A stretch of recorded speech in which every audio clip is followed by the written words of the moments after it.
Bonsoir à tous, bienvenue sur C8 pour un nouveau voyage au bout de la nuit, de nouvelles aventures littéraires. J'espère que vous êtes en forme, moi je suis ravie de vous retrouver ce soir.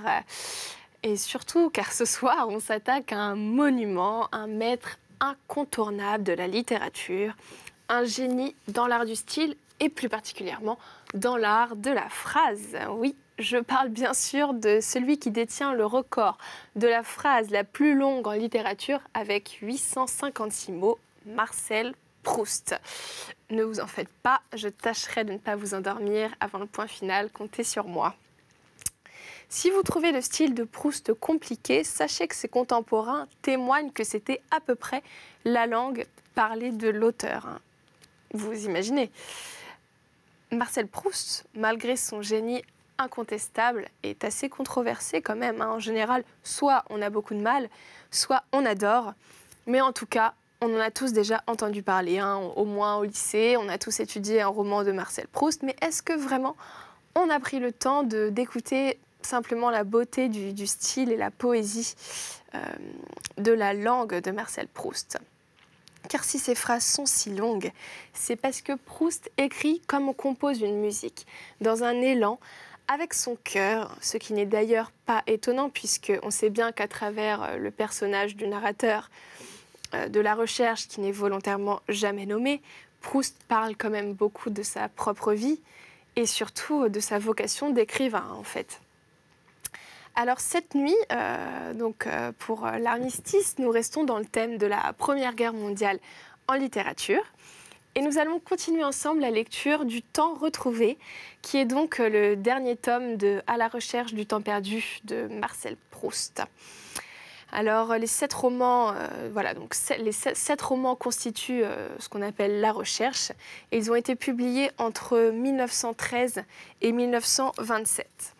Donc, dans ce dernier tome, Le Temps retrouvé, donc sur fond de Première Guerre mondiale, le narrateur va découvrir le sens de la vie dans l'art et la littérature et mettre un beau point final à tout son parcours initiatique. Nous sommes donc dans la deuxième partie du roman. Le narrateur est à Paris, nous sommes en 1916. Et il évoque principalement le Paris de l'arrière, dont la nouvelle reine est la fameuse Madame Verdurin, personnage très célèbre de Proust. Et il va nous dépeindre un Paris qui s'est adapté à la guerre, qui vit au rythme des alertes de nuit, et où l'esprit patriotique domine. Ce qui ne va pas sans ridicule, bien sûr, pour ceux qui ne risquent rien, qui sont derrière le front et qui veulent donner des leçons à tout le monde. Et c'est ce que Proust nous montre avec délice. Alors allons-y, installez-vous confortablement et venez en voyage avec moi. N'oubliez pas que pendant toute l'émission, vous pouvez réagir sur Facebook, Twitter ou Instagram avec le hashtag VBN. Voilà, je serai ravie de vous lire et de vous répondre.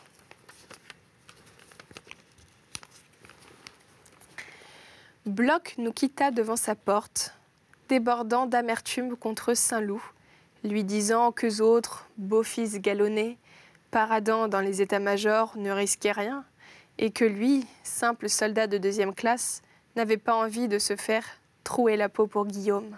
« Il paraît qu'il est gravement malade, l'empereur Guillaume, » répondit Saint-Loup. Bloch, qui, comme tous les gens qui tiennent de près à la bourse, accueillait avec une facilité particulière les nouvelles sensationnelles, ajouta « On dit même beaucoup qu'il est mort. » À la bourse, tout souverain malade, que ce soit Édouard VII ou Guillaume II, est mort. Toute ville sur le point d'être assiégée est prise. On ne le cache, ajouta Bloch, que pour ne pas déprimer l'opinion chez les Boches. Mais il est mort dans la nuit d'hier. Mon père le tient d'une source de tout premier ordre. Les sources de tout premier ordre étaient les seules dont tint compte M. Bloch le père, soit que par la chance qu'il avait, grâce à de hautes relations, d'être en communication avec elle, il en reçut la nouvelle encore secrète que l'extérieur allait monter ou là de Beers fléchir. D'ailleurs, si à ce moment précis se produisait une hausse sur l'A de Beers ou des offres sur l'extérieur, si le marché de la première était ferme et actif, celui de la seconde hésitant, faible et consistant sur la réserve. la source de premier ordre n'en restait pas moins une source de premier ordre. Aussi Bloch nous annonça-t-il la mort du Kaiser d'un air mystérieux et important, mais aussi rageur. Il était particulièrement exaspéré d'entendre Robert dire « l'empereur Guillaume ». Je crois que sous le couperet de la guillotine, Saint-Loup et M. de Guermantes n'auraient pas pu dire autrement. Deux hommes du monde restant seuls vivant dans une île déserte, où ils n'auraient à faire preuve de bonne façon pour personne, se reconnaîtraient à ces traces d'éducation, comme deux latinistes citeraient correctement du Virgile. Saint-Loup n'eût jamais pu, même torturé par les Allemands, dire autrement que l'empereur Guillaume. Et ce savoir-vivre est malgré tout l'indice de grandes entraves pour l'esprit. Celui qui ne sait pas les rejeter reste un homme du monde.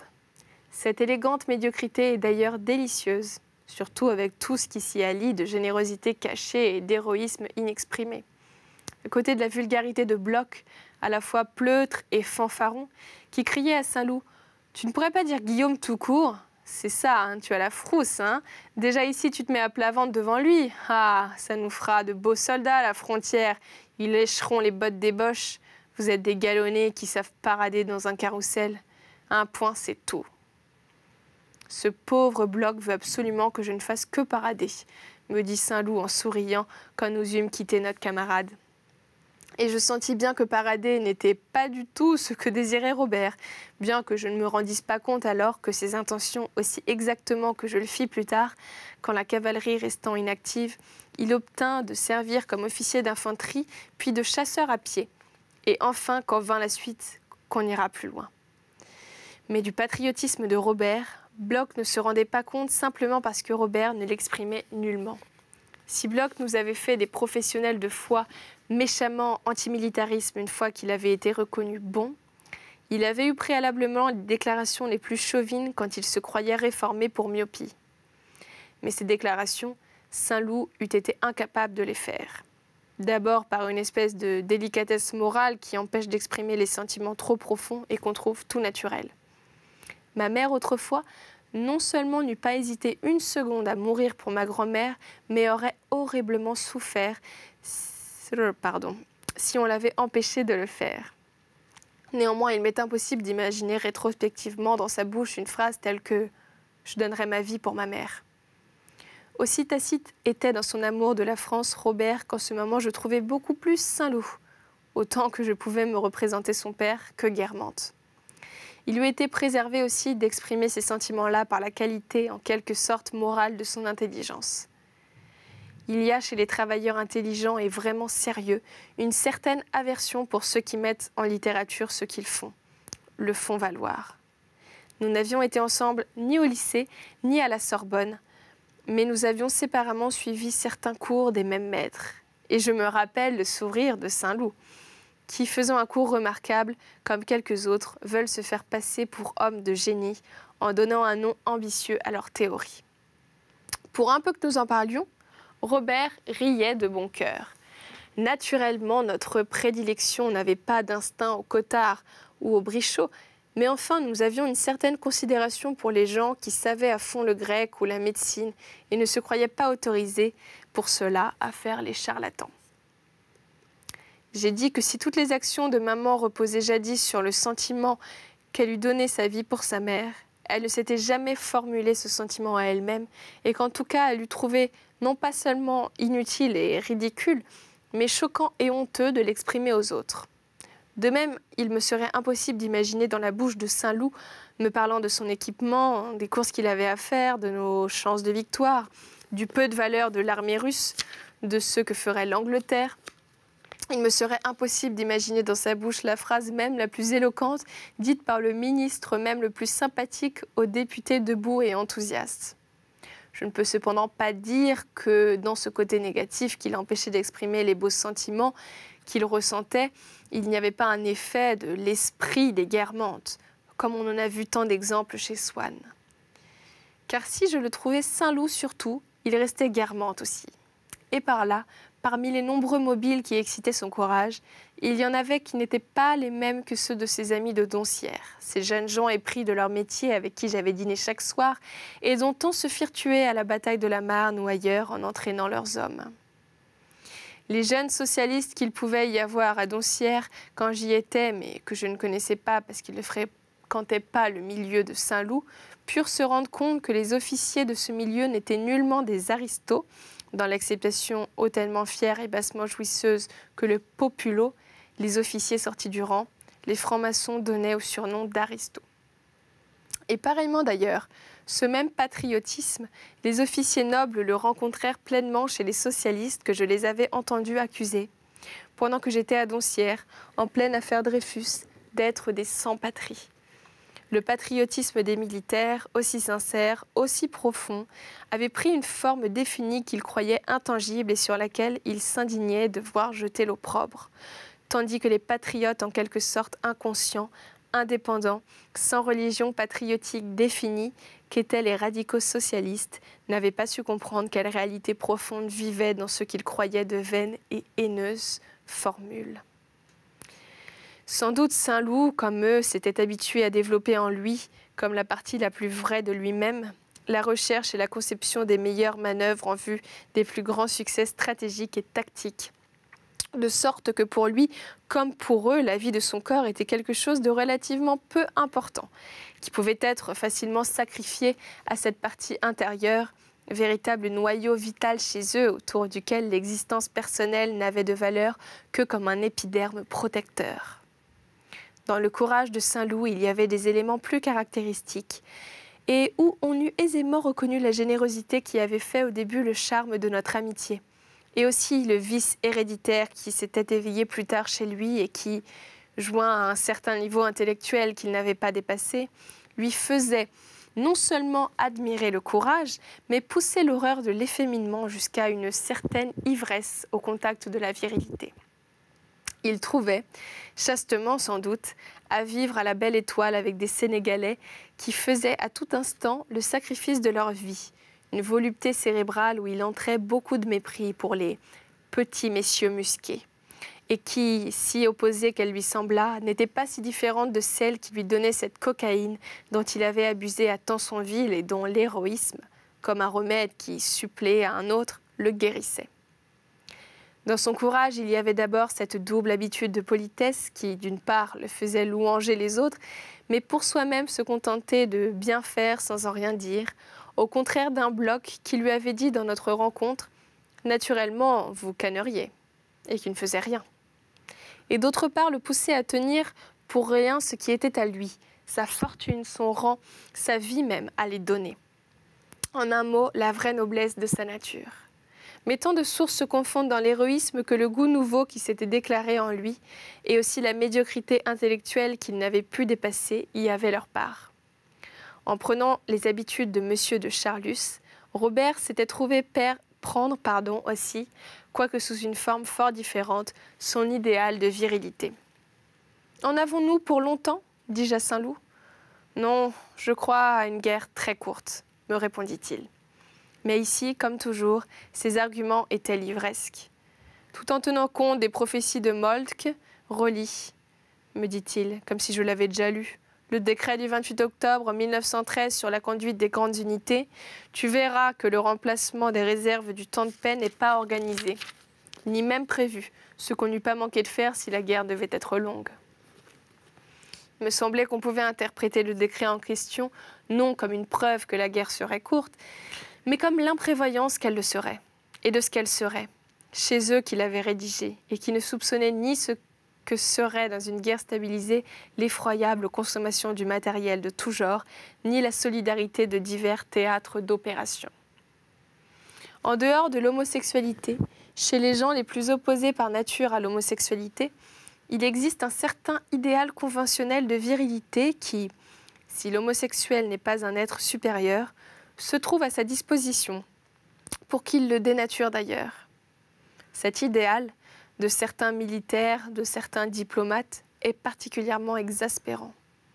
Sous sa forme la plus basse, il est simplement la rudesse d'un cœur d'or qui ne veut pas avoir l'air d'être ému, et qui, au moment d'une séparation avec un ami qui va peut-être être tué, a au fond une envie de pleurer dont personne ne se doute parce qu'il la recouvre sous une colère grandissante qui finit par cette explosion au moment où on se quitte. « Allons, tonnerre de Dieu, bougre d'idiot, Embrasse-moi donc et prends donc cette bourse qui me gêne, espèce d'imbécile. Le diplomate, l'officier, l'homme qui sent que seule une grande œuvre nationale compte, mais qui tout de même a eu une affection pour le petit, qui était à la légation au bataillon et qui est mort des fièvres ou d'une balle, présente le même goût de virilité sous une forme plus habile, plus savante, mais au fond aussi haïssable. Il ne veut pas pleurer, le petit. Il sait que bientôt on n'y pensera pas plus que le chirurgien Boncoeur qui pourtant, le soir de la mort d'une petite malade contagieuse, a du chagrin qu'il n'exprime pas. Pour peu que le diplomate soit écrivain et raconte cette mort, il ne dira pas qu'il a eu du chagrin. Non. D'abord par pudeur virile, ensuite par habileté artistique qui fait naître l'émotion en la dissimulant. Un de ses collègues et lui veilleront le mourant. Pas un instant ils ne diront qu'ils ont du chagrin. Ils parleront des affaires de la légation et du bataillon, même avec plus de précision que d'habitude. Me dit. Vous n'oublierez pas qu'il y a demain revue du général. Tâchez que vos hommes soient propres. Lui, qui était d'habitude si doux, avait un ton plus sec que d'habitude. Je remarquai qu'il évitait de me regarder. Moi-même, je me sentais nerveux aussi. Et le lecteur comprend que ce ton sec, c'est le chagrin chez les êtres qui ne veulent pas avoir l'air d'avoir du chagrin. Ce qui serait simplement ridicule, mais ce qui est aussi assez désespérant et hideux, parce que c'est la manière d'avoir du chagrin d'êtres qui croient que le chagrin ne compte pas, que la vie est plus sérieuse que les séparations, etc. De sorte qu'il donne dans les morts cette impression de mensonge, de néant, que donne au jour de l'an le monsieur qui, en vous apportant des marrons glacés, dit « Je vous la souhaite bonne et heureuse » en ricanant. Mais il le dit tout de même. Pour finir le récit de l'officier ou du diplomate veillant, la tête couverte parce qu'on a transporté le blessé en plein air, le moribond, à un moment donné, tout est fini. Je pensais, il faut retourner préparer les choses pour l'assicage. Mais je ne sais vraiment pas pourquoi. Au moment où le docteur lâcha le pouls, et moi, il se trouva que, sans nous être entendus, le soleil tombait d'aplomb. Peut-être avions-nous chaud, debout devant le lit, nous enlevâmes nos képis. Et le lecteur sent bien que ce n'est pas à cause de la chaleur du soleil, mais par émotion devant la majesté de la mort que les deux hommes virils, qui jamais n'ont le mot tendresse ou chagrin à la bouche, se sont découverts. L'idéal de virilité des homosexuels à la Saint-Loup n'est pas le même, mais aussi conventionnel et aussi mensonger. Le mensonge gît pour eux dans le fait de ne pas vouloir se rendre compte que le désir physique est à la base des sentiments auxquels ils donnent une autre origine. M. de Charlus détestait l'efféminement. Saint-Loup admire le courage des jeunes hommes, l'ivresse des charges de cavalerie, la noblesse intellectuelle et morale des amitiés d'homme à homme, entièrement pures, où on sacrifie sa vie l'un pour l'autre. La guerre qui fait des capitales où il n'y a plus que des femmes, le désespoir des homosexuels est au contraire le roman passionné des homosexuels, s'ils sont assez intelligents pour se forger des chimères. Pas assez pour savoir les percer à jour, reconnaître leur origine, se juger. De sorte qu'au moment où certains jeunes gens s'engagèrent simplement par esprit d'imitation sportive, comme une année tout le monde joue au diabolo, pour Saint-Loup la guerre fut davantage l'idéal même qu'il s'imaginait poursuivre dans ses désirs, beaucoup plus concrets mais ennuagés d'idéologie. Cet idéal servit en commun avec les êtres qu'il préférait, dans un ordre de chevalerie purement masculine, loi des femmes, où il pourrait exposer sa vie pour sauver son ordonnance et mourir en inspirant un amour fanatique à ses hommes.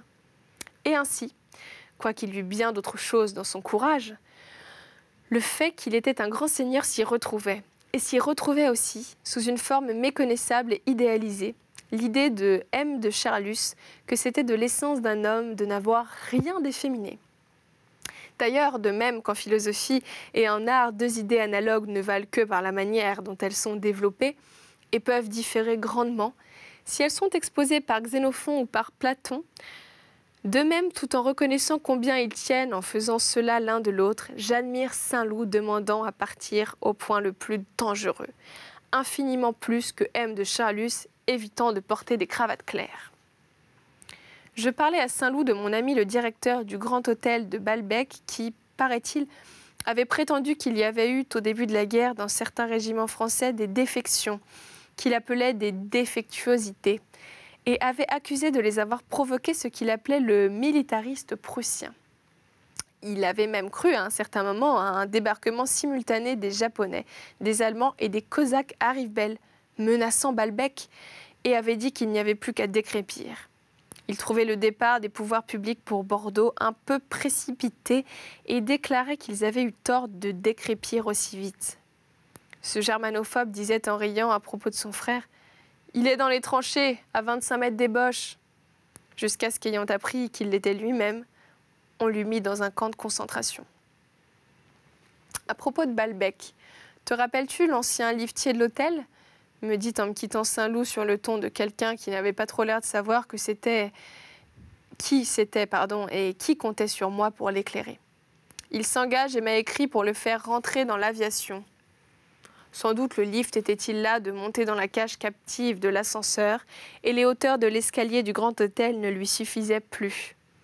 Il allait prendre ses galons, autrement que comme concierge, car notre destin n'est pas toujours ce que nous avions cru. Je vais sûrement appuyer sa demande, me dit Saint-Loup.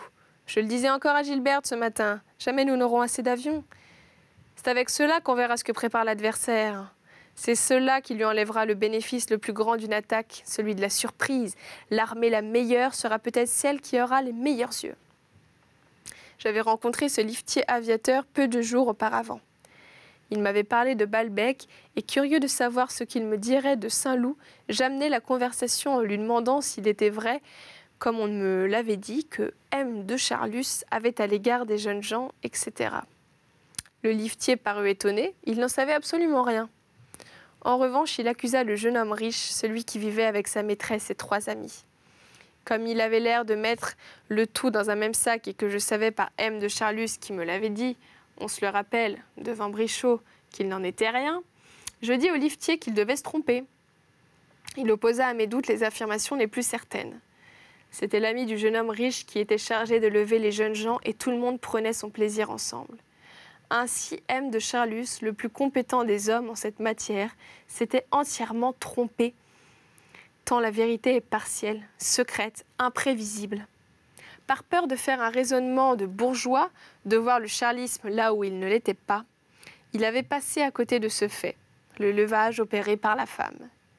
Elle est venue assez souvent me trouver, me dit le liftier. Mais elle a tout de suite vu à qui elle avait affaire. J'ai catégoriquement refusé. Je ne marche pas dans ce fourbi-là. Je lui ai dit que cela me déplaisait formellement. Une personne n'a qu'à être indiscrète. Cela se répète, on ne peut plus trouver de place nulle part. Ces dernières raisons affaiblissaient les vertueuses déclarations du début puisqu'elles semblaient impliquer que le liftier eût cédé s'il avait été assuré de la discrétion. Ça avait sans doute été le cas pour Saint-Loup. Il est probable que même l'homme riche, sa maîtresse et ses amis n'avaient pas été moins favorisés, car le liftier citait beaucoup de conversations tenues avec lui par eux à des époques très diverses, ce qui arrive rarement quand on a si catégoriquement refusé. Par exemple, la maîtresse de l'homme riche était venue le trouver pour connaître un chasseur avec qui il était très ami. Je ne crois pas que vous ne le connaissiez, vous n'étiez pas là à ce moment-là. C'est Victor qu'on lui disait, naturellement, ajoutait le liftier et de l'air de se référer à des lois inviolables et un peu secrètes. On ne peut pas refuser à un camarade qui n'est pas riche. Je me souviens de l'invitation que l'ami noble de l'homme riche m'avait adressée quelques jours avant mon départ de Balbec. Mais cela n'avait sans doute aucun rapport et était dicté par la seule amabilité. Eh bien, et la pauvre Françoise, a-t-elle réussi à faire réformer son neveu ? Mais Françoise, qui avait fait depuis longtemps tous ses efforts pour que son neveu fût réformé et qui, quand on lui avait proposé une recommandation par la voix des Guermantes pour le général de Saint-Joseph, avait répondu d'un ton désespéré « Oh non, ça ne servirait à rien. Il n'y a rien à faire avec ce vieux bonhomme-là. C'est tout ce qu'il y a de pis. Il est patriotique. » Françoise, dès qu'il avait été question de la guerre et quelques douleurs qu'elle en éprouva, trouvait qu'on ne devait pas abandonner les pauvres Russes puisqu'on était alliancés. Le maître d'hôtel, persuadé d'ailleurs que la guerre ne durerait que 10 jours et se terminerait par la victoire éclatante de la France, n'aurait pas osé, par peur d'être démenti par les événements, et n'aurait même pas eu assez d'imagination pour prédire une guerre longue et indécise. Mais cette victoire complète et immédiate, il tâchait au moins d'en extraire d'avance tout ce qui pouvait faire souffrir Françoise. Voilà, c'est sur ces mots de Marcel Proust que se termine cette édition de Voyage au bout de la nuit. Je vous ai lu un extrait du Temps retrouvé, le dernier tome d'À la recherche du temps perdu. J'espère que vous avez passé un excellent moment en ma compagnie et que vous avez apprécié la si belle langue de Proust. Moi, j'ai été ravie de vous retrouver ce soir et je vous retrouve très vite. Je vous souhaite une belle soirée, une belle nuit pour certains. Et je vous dis à très bientôt.